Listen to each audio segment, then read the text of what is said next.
गोधरा कांड के बाद मोदी सरकार ने क्या मुसलमानों को सिखाया ना भूलने वाला सबक। अमित शाह का दावा, 2002 में ऐसा सबक सिखाया कि लड़ना ही भूल गए। इज्जू शेख, पीरजादा और लतीफ जैसे दादा का बेटा नाम अब सिर्फ हनुमान दादा।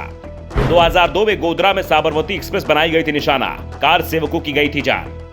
गुजरात में बीजेपी ने खेल दिया हिंदुत्व का कार्ड, कांग्रेस को चिंता वोट बैंक की।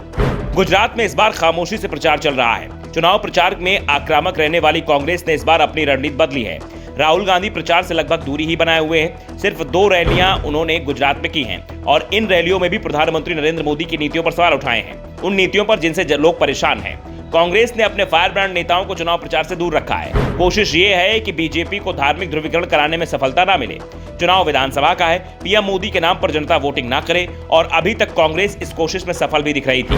पीएम मोदी भी लगातार अपनी रैलियों में पार्टी कार्यकर्ताओं को सचेत कर रहे हैं। कांग्रेस खामोश नहीं है, उसने सिर्फ प्रचार का तरीका बदला है। कांग्रेस की खामोशी को उसकी कमजोरी ना माना जाए। कांग्रेस जमीन पर काम कर रही है। बीजेपी की डोर टू डोर रणनीति को इस बार कांग्रेस ने अपना लिया है, इसलिए पार्टी कार्यकर्ता दोगुनी ताकत से जुटे हैं। ये ना मान लें सामने विपक्ष है या नहीं, चुनाव आसान है, लेकिन लगता है कि पीएम की अपील का कोई असर होता नहीं दिख रहा है, इसलिए बीजेपी ने अपना ब्रह्मास्त्र चला दिया है। केंद्रीय गृह मंत्री अमित शाह ने वो बयान दिया है जिसे देने से पार्टी हाईकमान ने अपने सभी नेताओं को रोक रखा है। गुजरात में अमित शाह ने लोगों को एक बार फिर गोधरा कांड की याद दिला दी।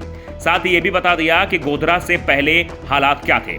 एक समुदाय के लोग मनमानी करते थे, जबकि शांतिप्रिय बहुसंख्यक शांति के लिए इन मनमानियों को शांत रहकर सहन कर जाता है, जिससे ऐसे लोगों के हौसले बढ़े हुए थे, लेकिन हमने उन्हें सबक सिखा दिया। शाह ने भरूच जिले की खेड़ा की एक रैली में कहा कि 1995 में पहले जब राज्य में कांग्रेस की सरकार थी तब असामाजिक तत्वों के हौसले बुलंद रहे थे। 2002 में हमने उन्हें ऐसा सबक सिखाया कि वो लड़ना भूल गए। इसके बाद भाजपा ने पूरे गुजरात में स्थायी शांति ला दी। 2002 में ही गोधरा में साबरमती के 2 डिब्बों को निशाना बनाया गया था, जिसमें अयोध्या से कार सेवा कर लौट रहे 50 से ज्यादा हिंदू कार सेवकों की जान चली गई थी। और उसके बाद गोधरा सहित पूरे गुजरात में ही 2 समुदाय आमने सामने आ गए थे और 1000 से ज्यादा लोगों की जान चली गई थी। शाह ने कहा कि गुजरात में 2 समुदायों को लड़ाने का काम कांग्रेस ने किया। मैं आज भरूच जिले में हूं, मैंने यहां बहुत अशांति देखी है। 2002 में मोदी सरकार के दौरान उन्होंने अशांति फैलाने की हिम्मत की थी। इनको ऐसा पाठ पढ़ाया कि चुन चुनकर सीधा किया। उसके बाद से 22 साल हो गए, कहीं कर्फ्यू नहीं लगाना पड़ा। शाह ने कहा कि कांग्रेस ने अपने वोट बैंक के चलते ऐसे लोगों को बढ़ावा दिया। कांग्रेस ने सिर्फ अपने वोट बैंक को मजबूत किया, जबकि समाज के बड़े वर्ग के साथ अन्याय किया।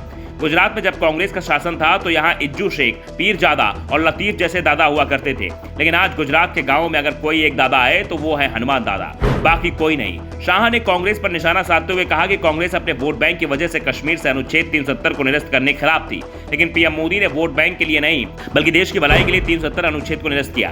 कांग्रेस ने अनुच्छेद 370 की तरह सालों तक राम मंदिर के मुद्दे को उलझाए रखा, कभी सेशन कोर्ट में, कभी हाई कोर्ट में और कभी सुप्रीम कोर्ट में, लेकिन पीएम मोदी ने बिना किसी अशांति के राम मंदिर का भूमि पूजन किया। राहुल बाबा मुझे ताना मारते थे कि मंदिर वहीं बनाएंगे, तारीख नहीं बताएंगे। अब मैं आपको बताता हूं कि अगर आप 1 जनवरी 2024 का टिकट बुक कराते हैं तो वहां गगनचुंबी राम मंदिर बनकर तैयार हो जाएगा। Bureau report, the Navdarpan news.